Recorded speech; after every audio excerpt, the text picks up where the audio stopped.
जय हिंद। आप सभी का स्वागत है हमारे चैनल लक्ष्य तक पर। आपको क्लासेज हमारे चैनल पर सुपर टेट के लिए मिल रहे हैं क्योंकि यह हमारा channel teaching exam special channel है। आज की हम क्लास बाल विकास के लिए लेकर आए हैं और वन लाइनर क्लास कराएंगे। वन लाइनर क्वेश्चन आंसर के माध्यम से आपकी तैयारी को अच्छे दिशा में ले जाएंगे। कम समय में अधिक प्रश्नों की प्रैक्टिस सेट कराएंगे। निवेदन बस इतना करेंगे, प्रैक्टिस सेट नहीं है हमारा, माफ़ी चाहते हैं, प्रैक्टिस सेट नहीं है। वन लाइनर की यह क्लास है, वन लाइनर फैक्ट वाले प्रश्न हैं। तो पूरी क्लास को देखिए। प्रश्न वही होंगे जो पेपर में बार बार आने वाले प्रश्नों की श्रृंखला स्टार्ट किए थे, उसी में से प्रश्न लेकर आए हैं आपके लिए। तो चलिए क्लास को स्टार्ट करते हैं।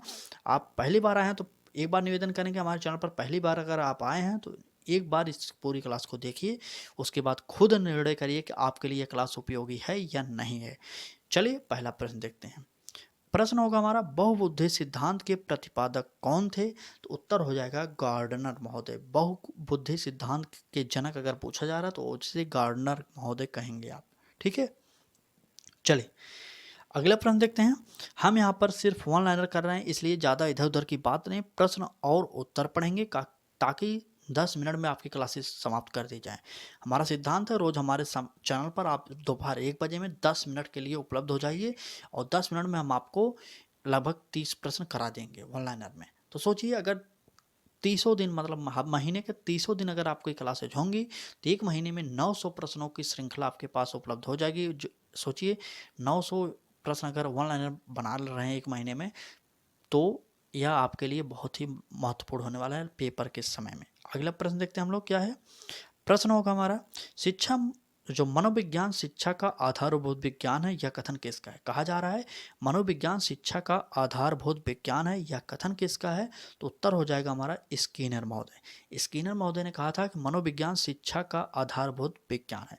अगर बात करें स्किनर ने किस पर प्रयोग किया था बाल मनोविज्ञान, तो स्किनर ने चूहे पर प्रयोग किया था। इंपॉर्टेंट है आप सभी के लिए। स्किनर चूहे पर प्रयोग किए, पावलोव कुत्ते पर किए, थॉर्नडाइक बिल्ली पर किए, कोहलर जो थे वो चिंपैंजी मतलब सुल्तान नामक बंदर पर किए थे। तो इन सभी को आपको याद करना चाहिए। चलिए अगला प्रश्न देखते हैं। अगला प्रश्न होगा, सामान्य बुद्धि के बालक प्रायः किस अवस्था में बोलना सीख जाते हैं? उत्तर हो जाएगा तो 11 माह में सामान्य जो बालक होते हैं वह बोलना सीख जाते हैं 11 महीने के अंदर। चलिए आगे बढ़ते हैं, अगला प्रश्न देखते हैं। अगला प्रश्न होगा हमारा, वाटसन ने नवजात शिशु में मुख्य रूप से कितने संवेग की बात की है? तो वाटसन महोदय ने मुख्य रूप से 3 संवेग बताए हैं, भय, क्रोध और स्नेह। भय, क्रोध और स्नेह नवजात शिशु में मुख्य संवेग को के तौर पर वाटसन महोदय ने बताया। तो आप याद करिए, इंपॉर्टेंट प्रश्न है यह, इनमें से प्रश्न पूछा ही गया है। ठीक है, चलिए आगे बढ़ते हैं, अगला प्रश्न देखते हैं। अगला प्रश्न होगा हमारा, प्रश्न है मानसिक आयु संप्रत्यय के जन्मदाता कौन है? तो आपको पता होना चाहिए कि बीने महोदय हैं मानसिक संप्रत्यय नियम के जन्मदाता। उत्तर हो जाएगा हमारा बीने महोदय। आगे बढ़े, चले अगला प्रश्न होगा, बुद्ध के कल्चर फेयर टेस्ट के जन्मदाता कौन थे? उत्तर हो जाएगा हमारा रेवन महोदय। रेवन महोदय बुद्ध के कल्चर फेयर टेस्ट के जन्मदाता थे, तो रेवन महोदय उत्तर सही हो जाएगा हमारा। आगे बढ़ें। तो अगर क्लास अच्छी लग रही हो तो निवेदन इतना करेंगे, लाइक कर दीजिए इस क्लास को, और चैनल पर पहली बार आए हो सब्सक्राइब करके बेल आइकन को जरूर ऑन करिए, क्योंकि यह टीचिंग एग्जाम स्पेशल चैनल बनाया गया है आपके लिए। क्योंकि खुद मैं टीचिंग एग्जाम से संबंधित रहा था कभी, क्योंकि मैंने UP TET, C TET, REET जैसी परीक्षाओं को क्वालिफाई करके देखा है कि आपको किस प्रकार से कराया जा सकता है। अगर यकीन नहीं मानते, CDP की क्लासेस इसलिए हम अधिक से अधिक करा रहे हैं क्योंकि CDP मुझे अच्छी लगती हैं या मेरी फेवरेट क्लासेज है। हम सब की क्लासेज प्रोवाइड करेंगे, लेकिन CDP ज़्यादा की क्लासेज प्रोवाइड कराएंगे क्योंकि मैंने खुद सीटेट जैसी परीक्षाओं में CDP में पूर्णांक पाया था पूरा। आप नहीं यकीन करते तो आप हमारे वीडियो के प्लेलिस्ट में जाइए, वहाँ पर हमारी सीटेट की मार्कशीट ही अपलोड कर दी गई है मेरे द्वारा। आप देखिए वहाँ पर मैंने बाल विकास में 30 नंबर पाया था। तो चलिए, उम्मीद करेंगे आप लोगों को क्लास अच्छी लग रही है। प्रश्न देखते हैं अगला क्या है हमारा, बुद्ध के कल्चर फेयर टेस्ट के जन्मदाता पूछा गया था, तो उत्तर हो जाएगा रेवन महोदय। अगला प्रश्न देखते हैं। अगला प्रश्न होगा हमारा, देखिए प्रश्न होगा, विकास जीव और उनकी वातावरण की अंतःक्रिया का प्रतिफल है, यह कथन किसका है? तो उत्तर हो जाएगा स्किनर का। विकास जीव और उनकी वातावरण की अंतःक्रिया का प्रतिफल है, यह कथन स्किनर महोदय का था। अगला प्रश्न देखते हैं, पर्यावरण के साथ पूर्ण अनुकूलन का अर्थ है मृत्यु। यह कथन किसका है? तो यह कथन है जॉन डीवी महोदय का। कथनों को ज़्यादा हम शामिल इसलिए कर रहे हैं फैक्ट वाले में, ताकि अभी आप फैक्ट पढ़ रहे हैं तो आप कथनों को पढ़ लीजिए। जब हम प्रैक्टिस सेट कराएंगे तो उसमें कथन की प्रैक्टिस सेट हम नहीं कराने वाले हैं, पहले ही बता दे रहे हैं, क्योंकि कथन जो होता है, जो इंपॉर्टेंट होते हैं, मैं आपको बता दे रहा हूँ। कथन को याद करना चाहिए। प्रैक्टिस सेट के माध्यम से कथन सॉल्व नहीं होगा, आपको याद करना पड़ेगा। ठीक है, चलिए आगे बढ़ें। आगे बढ़ते हैं, अगला प्रश्न देखते हैं हम लोग। प्रश्न है हमारा, विकास का वही संबंध परिपक्वता से है जो उद्दीपन का किससे है? तो उद्दीपन का प्रतिक्रिया से होगा। ठीक है, विकास का वही संबंध परिपक्वता से है जो उद्दीपन का प्रतिक्रिया से है। इंपॉर्टेंट प्रश्न है आपके लिए।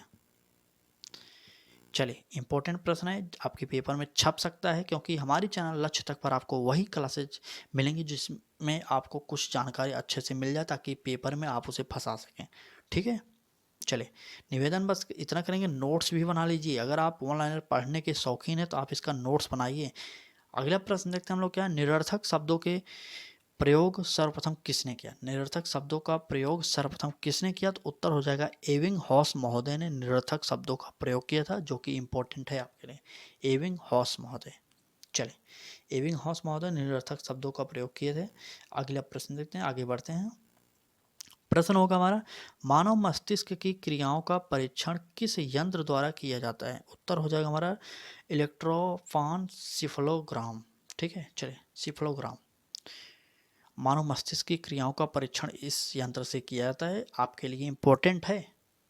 आप समझ रहे हैं ना किस प्रकार की क्लासें मिल रही हैं हमारे चैनल पर। आपको 10 मिनट में लगभग 30 प्रश्न दे रहे हैं। सोचिए, 1 मिनट में कहीं भी 3 प्रश्न आपको मिल रहे हैं। यूट्यूब पर तो ऑनलाइन की क्लासेज होती ही नहीं, सोचिए आप, क्योंकि आपको पता होगा कि ऑनलाइन में कम समय में अधिक पढ़ा जा सकता है, लेकिन यूट्यूब वाले क्या चाहते हैं, प्रैक्टिस सेट ले आकर कि कम प्रश्न लाए और अधिक समय तक पढ़ाएं। वहीं उसका कोई लाभ नहीं होने वाला। सुपर टेट जो होता है फैक्ट प्रश्न पूछता है, ज़्यादा इधर उधर के चक्कर में पड़ेंगे तो आपको बाद में पछताना पड़ेगा। आप पिछले पेपर को देखिए पहले, 68,500 और 69,000 में जो पेपर हुआ था उसको देखिए, उसके बाद खुद अपने से निर्णय करिए कि किस प्रकार हमें पढ़ना है। चलिए आगे देखते हैं।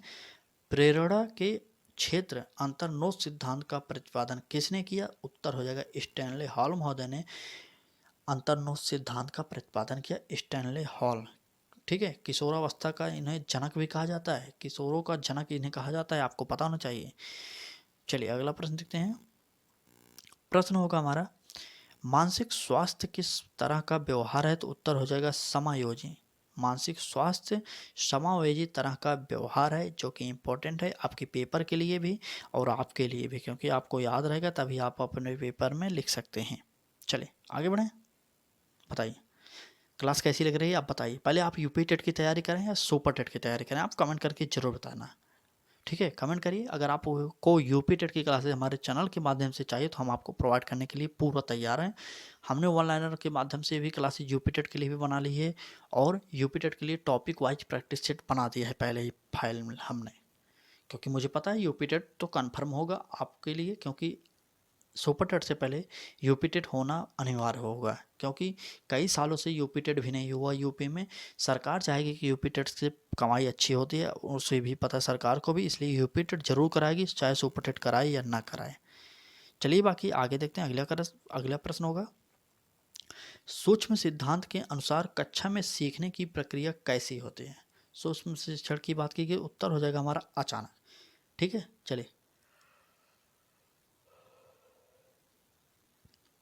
चलिए देखते हैं। अचानक होती, उत्तर हमारा अचानक से हो जाएगा। आगे देखते हैं अगला प्रश्न। प्रश्न होगा हमारा, गार्डनर के बुद्धि सिद्धांत में सबसे अंत में क्या जोड़ा गया था? तो उत्तर हो जाएगा अस्तित्ववादी बुद्धि। सबसे अंत में गार्डनर के सिद्धांत में जोड़ा जाने वाला शब्द है अस्तित्ववादी बुद्धि। ठीक है, चलिए आगे बढ़ते हैं। अभी मैंने पहले बताया कि सीखने का नियम की बात की जाए, थॉर्नडाइक महोदय ने दिया था। उस थॉर्नडाइक ने किस पर प्रयोग किए? तो बिल्ली पर किए थे, जो कि आपके लिए इंपॉर्टेंट है। चलिए आगे बढ़ते हैं। एक कथन फिर आया हुआ है, ये यूपी टेट के पेपर में आ चुका है। यूपी टेट वालों, जितने भी लोग इस क्लास को देख रहे हैं, इस कथन को जरूर याद करिए, क्योंकि आपके पेपर में यह कथन आ सकता है। प्रश्न है हमारा, बाल मनोविज्ञान मनोविज्ञान की वह शाखा है जिसमें जन्म से परिपक्वता अवस्था तक अध्ययन किया जाता है। आपसे कहा जा रहा है जिसमें जन्म से लेकर परिपक्वता अवस्था तक अध्ययन किया जाता है, वह कथन किसका था? तो उत्तर हो जाएगा हमारा जेम्स ड्रेवर महोदय का। ठीक है, जेम्स ड्रेवर महोदय का। चलिए आगे बढ़ते हैं। अगला प्रश्न होगा हमारा, कौन सी ग्रंथि बालक की हड्डियों के विकास में सहायक होती है? उत्तर हो जाएगा प्यूटरी ग्रंथि। ठीक है, प्यूटरी ग्रंथ। चलिए, हड्डियों के विकास में सहायक होता है बालकों में, वह भी। अगला प्रश्न देखते हैं। प्रश्न होगा हमारा, सामाजिक सांस्कृतिक सिद्धांत किसने दिया था? उत्तर हो जाएगा वाइगोस्की। वाइगोस्की महोदय को आप जरूर पढ़िएगा। कुछ जो मनोवैज्ञानिक हैं उनको जरूर पढ़ना, जैसे वाइगोस्की हो गए, वाटसन हो गए, जीन पियाजे हो गए, पावलोव हो गए, थॉर्नडाइक हो गए और कोहलर हो गए। इन 6 मनोवैज्ञानिकों को आपको जरूर पढ़ना है, क्योंकि इनसे प्रश्न आपके पेपर में आ सकता है।